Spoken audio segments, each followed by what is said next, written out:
Om Swastiastu, Assalamualaikum warahmatullahi wabarakatuh. Salam sejahtera untuk kita semua. Shalom, Namo Buddhaya, salam harmoni. Terima kasih atas waktu dan kesempatannya.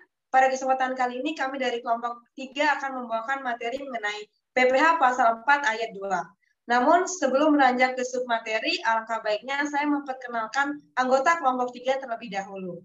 Next.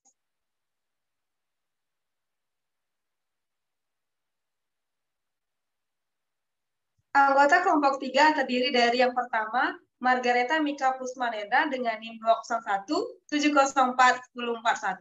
Saya sendiri, Komang Ayu Tri Astiti dengan NIM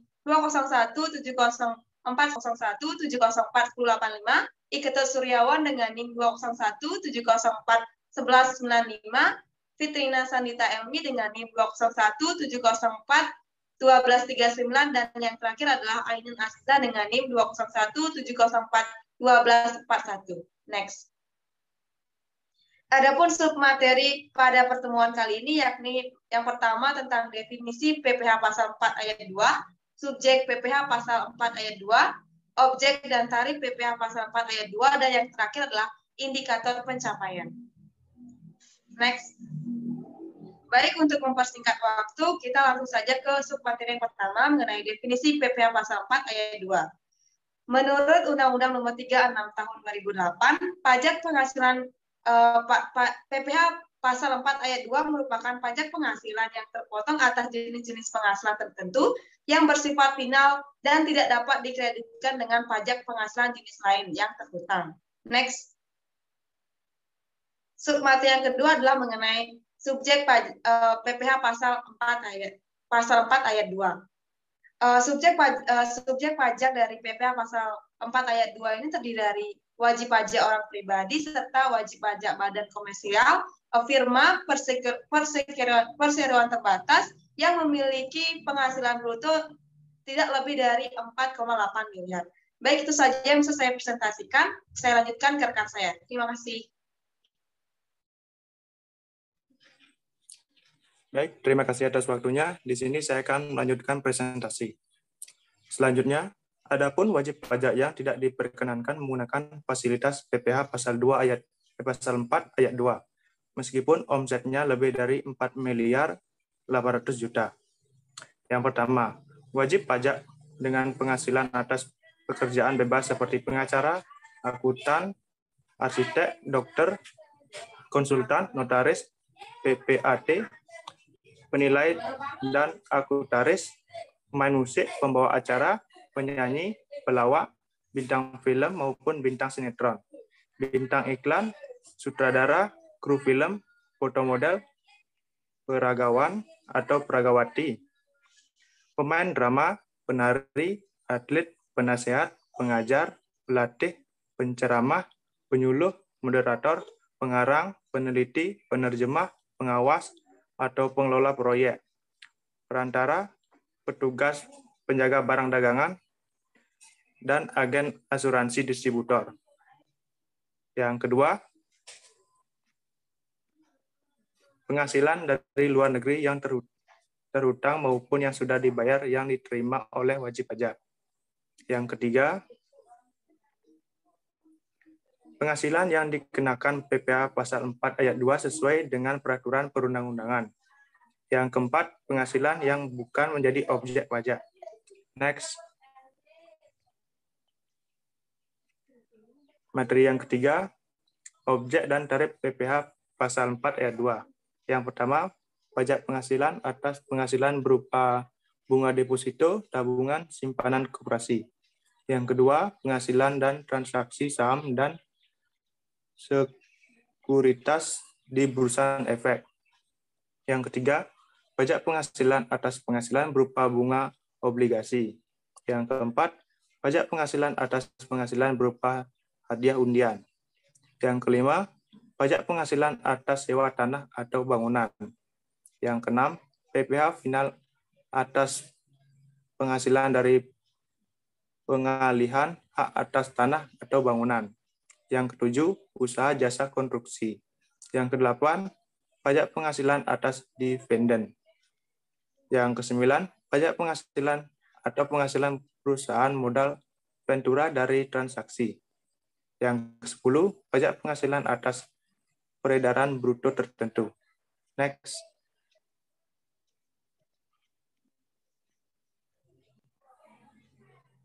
Yang pertama, pajak penghasilan atas penghasilan berupa bunga deposito, tabungan, simpanan koperasi, dan diskonto SBI. Bagi wajib pajak dalam negeri atas penghasilan tersebut, tarif yang dikenakan sebesar 20% dari jumlah bruto kecuali atas bunga simpanan koperasi sebesar 10. Sedangkan wajib pajak luar negeri selain berbentuk usaha tetap, besarnya PPh yang dipotong 20% dari jumlah bruto dan tarif berdasarkan perjanjian penghindaran pajak berganda atau P3B yang berlaku. Kriteria penghasil berupa bunga. Yang pertama, bunga dan diskonto yang diterima atau diperoleh bank yang didirikan di Indonesia atau cabang bank luar negeri di Indonesia. Yang kedua, bunga deposito dan tabungan serta sertifikat Bank Indonesia atau BSI sepanjang jumlah deposito dan tabungan serta sertifikat bank tersebut tidak melebihi 7.500.000 dan bukan merupakan jumlah yang terpecah-pecah. Yang ketiga, bunga simpanan di koperasi. Nilai bunga yang dibayarkan tidak lebih dari Rp240.000. Yang keempat, bunga deposito dari tabungan serta diskonto BSI yang diterima atau diperoleh dana pensiun yang pendirinya telah disahkan oleh Menteri Keuangan. Yang kelima, bunga tabungan dari bank yang ditunjuk pemerintah dalam rangka pemilikan rumah sederhana dan sangat sederhana.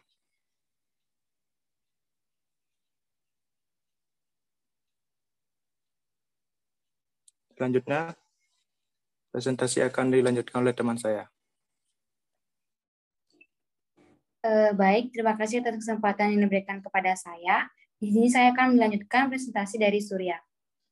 Poin yang kedua yaitu penghasilan dari transaksi saham dan sekuritas lainnya di Bursa Efek. Transaksi saham merupakan proses jual beli saham yang dilakukan di Bursa Efek. Atas transaksi tersebut, penjual saham memiliki kewajiban untuk membayar PPh pasal 4 ayat 2 dengan tarif sebesar 0,1% dari penghasilan bruto penjualan saham. Apabila dalam transaksi penjualan saham tersebut melibatkan penjualan saham sendiri, maka tarif yang dikenakan sebesar 0,5% dari harga penawaran perdana. Lanjut. Yang ketiga yaitu pajak penghasilan atas penghasilan berupa bunga obligasi.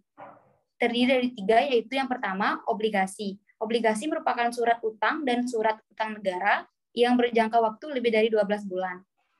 Kemudian yang kedua, surat utang negara. Surat utang negara merupakan surat berharga yang berupa surat pengakuan utang baik dalam mata uang rupiah maupun valuta asing yang dijamin pembayaran bunga dan pokoknya oleh negara Republik Indonesia sesuai masa berlakunya, yang terdiri atas surat perbendaharaan negara dan obligasi negara. Kemudian yang terakhir yaitu bunga obligasi. Bunga obligasi merupakan imbalan yang diterima atau diperoleh pemegang obligasi dalam bentuk bunga dan diskontat.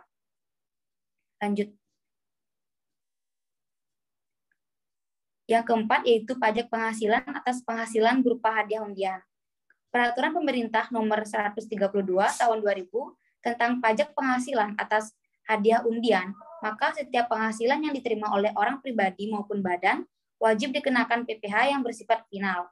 Atas hadiah undian tersebut, penyelenggara kegiatan wajib melakukan pemotongan atau pemungutan atas hadiah undian tersebut dengan tarif sebesar 25% yang dihitung dari jumlah bruto hadiah undian. Baik, sekian presentasi dari saya. Selanjutnya akan dilanjutkan oleh rekan saya. Terima kasih. Baik, terima kasih atas waktunya. Di sini saya akan melanjutkan materi yang sebelumnya dijelaskan oleh rekan saya, Sierza. Dan poin kelima ada pajak penghasilan atas sewa tanah atau bangunan. Pada Pemerintah Nomor 34 Tahun 2017 tentang pajak penghasilan atas penyewaan tanah dan bangunan, penghasilan yang diterima oleh orang pribadi maupun badan wajib dikenakan PPh yang bersifat final. Penghasilan tersebut tidak termasuk atas penghasilan yang diterima oleh jasa penginapan beserta akomodasinya. atas penyewaan tanah dan bangunan tersebut dikenakan tarif sebesar 10% dari nilai persewaan tanah dan bangunan. Selanjutnya.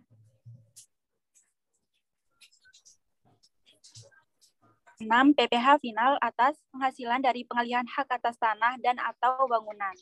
Menurut Peraturan Pemerintah Nomor 34 Tahun 2016 tentang pajak penghasilan atas penghasilan dari pengalihan hak atas tanah, bangunan, dan perjanjian peningkatan setiap penghasilan jual beli atas tanah, bangunan, beserta perubahannya.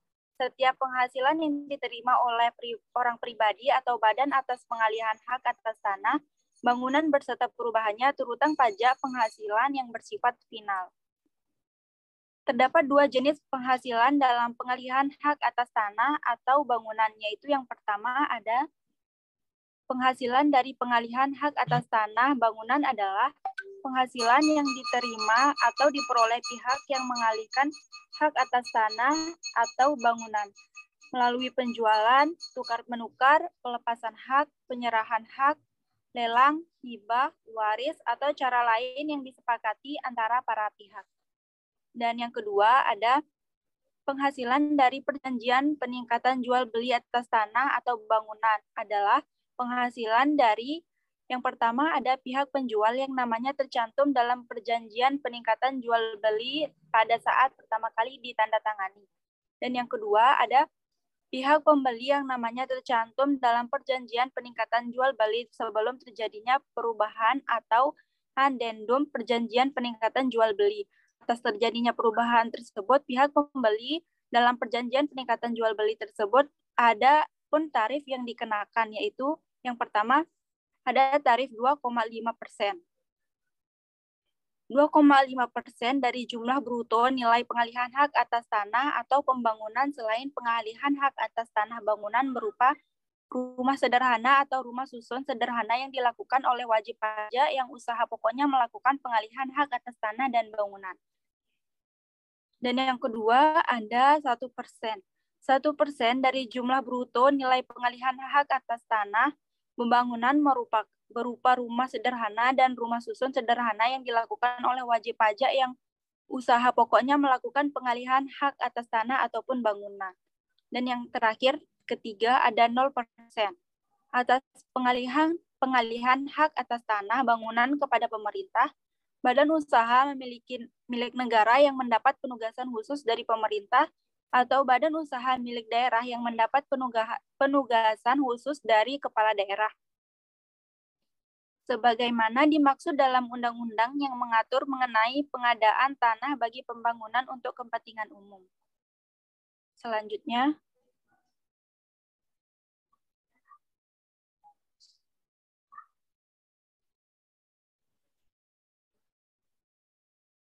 poin ketujuh ada usaha jasa konstruksi.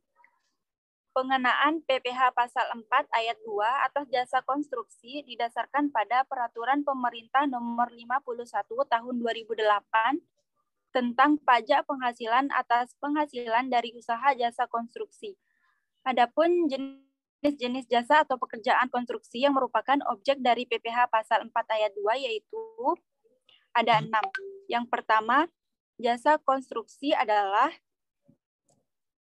layanan jasa konsultasi perencanaan pekerjaan konstruksi, layanan jasa pelaksanaan pekerjaan konstruksi, dan layanan jasa konsultasi pengawasan pekerjaan konstruksi. Dan yang kedua, pekerjaan konstruksi. Pekerjaan konstruksi adalah keseluruhan atau sebagian rangkaian kegiatan perencanaan atau pelaksanaan beserta pengawasan yang mencakup pekerjaan seperti sipil, mekanikal, elektrikal, dan tata lingkungan masing-masing beserta pelengkapannya untuk mewujudkan suatu bangunan atau bentuk fisik lainnya. Yang ketiga ada perencanaan konstruksi. Perencanaan konstruksi adalah pemberian jasa oleh dinyatakan ahli yang profesional yang dinyatakan ahli yang profesional di bidang perencanaan jasa konstruksi yang mampu mewujudkan pekerjaan dalam bentuk dokumen perencanaan bangunan fisik lainnya. Dan yang keempat ada pelaksanaan konstruksi. Pelaksanaan konstruksi adalah pemberian jasa oleh orang pribadi atau badan yang dinyatakan ahli profesional di bidang pelaksanaan jasa konstruksi yang mampu menyelenggarakan kegiatan untuk mewujudkan suatu hasil perencanaan menjadi bentuk bangunan atau bentuk fisik lainnya.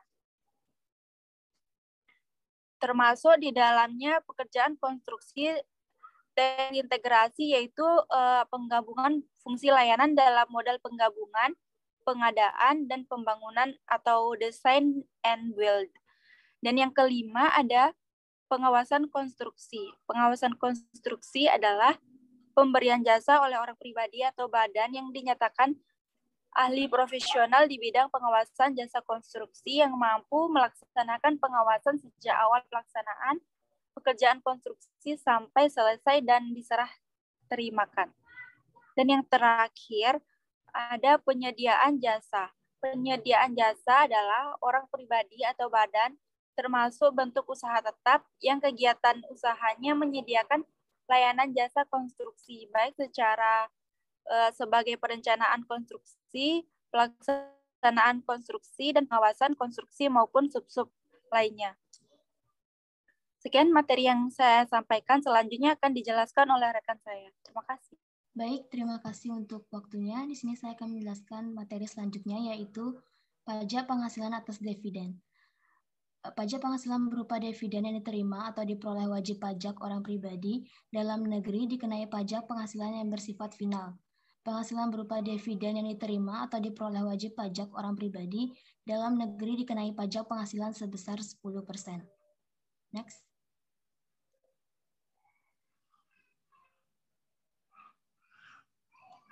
Selanjutnya yaitu ada pajak penghasilan atau penghasilan perusahaan modal ventura dan transaksi penjualan saham. Pada penghasilan perusahaan modal ventura dari transaksi penjualan saham atau penggalian penyertaan modal pada perusahaan pasangan usahanya dikenakan pajak penghasilan yang bersifat final. Perusahaan pasangan usaha tersebut adalah perusahaan yang memenuhi syarat sebagai berikut, yaitu yang pertama, merupakan perusahaan kecil, menengah, atau yang melakukan kegiatan dalam sektor-sektor usaha yang ditetapkan oleh Menteri Keuangan. Yang kedua yaitu sahamnya tidak diperdagangkan di Bursa Efek di Indonesia. Pada penghasilan tersebut, besarnya pajak penghasilan atas penghasilan perusahaan modal ventura dikenakan yaitu 0,1% dari jumlah bruto nilai transaksi penjualan saham atau pengalihan penyertaan modal.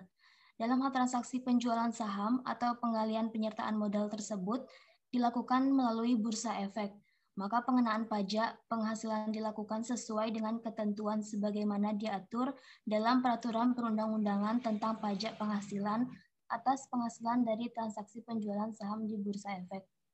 Next. Selanjutnya yaitu ada pajak penghasilan atas peredaran bruto tertentu. Bagi wajib pajak yang memiliki usaha dengan jumlah peredaran bruto tidak lebih dari 4.800.000.000 rupiah dalam setahun, maka akan dikenakan PPh yang bersifat final sesuai dengan Peraturan Pemerintah Nomor 23 Tahun 2018, pajak penghasilan dari usaha yang diterima atau diperoleh wajib pajak yang memiliki peredaran bruto tertentu efektif berlaku pada 1 Juni 2018. Atas omset atau bruto dasar bruto diperoleh, maka akan dikenakan tarif final sebesar 0,5%. Namun, tidak semua wajib pajak dapat menggunakan fasilitas tarif ini. Selanjutnya, next. Selanjutnya, adapun penghasilan yang tidak diperkenakan menggunakan tarif sesuai Peraturan Pemerintah Nomor 23 Tahun 2018, yaitu yang pertama, penghasilan yang diterima atau diperoleh wajib pajak orang pribadi dari jasa sehubungan dengan pekerjaan bebas.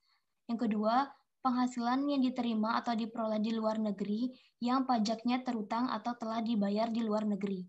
Yang ketiga, penghasilan yang telah dikenai pajak penghasilan yang bersifat final dengan ketentuan peraturan perundang-undangan perpajakan tersendiri. Yang keempat, penghasilan yang dikecualikan sebagai objek pajak. Untuk selanjutnya akan dilanjutkan oleh rekan saya. Baiklah, jadi saya akan melanjutkan materi mengenai perhitungan PPh pasal 4 ayat 2. Di sini terdapat contoh soal. Yang pertama, Pak Mamat memiliki tabungan di bank dengan saldo rata-rata bulan Januari 2019 sebesar 450 juta rupiah. Kemudian bunga yang diberikan oleh bank yakni 9% per tahun. Bunga yang Pak Mamat terima pada bulan Januari 2019 adalah 3.375.000. Kemudian berapa pungutan PPh pasal 4 ayat 2? Nah, untuk menghitungnya kita perlu mencari dulu berapa persen PPh yang dikenakannya. Jadi untuk pajak PPh pasal 4 ayat 2 ini pada bunga bulan Januari 2019 dikenakan tarif sebesar 20%. Jadi untuk menghitungnya 20% dikali bunga bulan Januari 2019, yang berarti 20% dikali 3.375.000 rupiah, sehingga menghasilkan 675.000. Kemudian untuk pajak PPh pasal 4 ayat 2 itu dikalikan sebanyak jumlah bulan dalam 1 tahun, yaitu sebanyak 12 bulan. Jadi pajak tabungan per tahun sama dengan PPh pasal 4 ayat 2 dikali 12 bulan sama dengan 675.000 dikali 12, maka menghasilkan pajak tabungan per tahunnya yaitu 8.100.000. Jadi dengan demikian pajak tabungan per tahun yang harus dibayarkan oleh Pak Mamat sebesar 8.100.000 rupiah. Untuk contoh perhitungan yang kedua yaitu di sini terdapat contoh soal Ibu Siti mendapatkan hadiah dari brand Citato senilai 10 juta rupiah. Atas hadiah tersebut, Ibu Siti harus membayarkan pajak sebesar 25%. Berapakah pungutan PPh pasal 4 ayat 2-nya? Nah, untuk tarif PPh pasal 4 ayat 2 untuk hadiah itu dikenakan sebesar 25%. Jadi penghitungannya 25% dikali nilai hadiah, yaitu 25% kali 10 juta rupiah, sehingga menghasilkan 2.500.000 rupiah. Maka pajak PPh yang harus Ibu Siti bayarkan senilai 2.500.000 rupiah. Dan uang tunai yang dimiliki Ibu Siti didapat dari 10 juta rupiah dikurangi 2.500.000 rupiah, sehingga menghasilkan 7.500.000 rupiah. Sekian dari saya. Waktu dan tempat saya kembalikan kepada moderator. Baik, itu tadi presentasi dari kelompok 4. Saya atas nama kelompok memohon maaf apabila selama presentasi terdapat banyak kesalahan dari kami. Saya tutup dengan para mesanti. Om Santi Santi Santi Om. Wassalamualaikum warahmatullahi wabarakatuh. Salam sejahtera bagi kita semua. Shalom, namo buddhaya. Salam harmoni.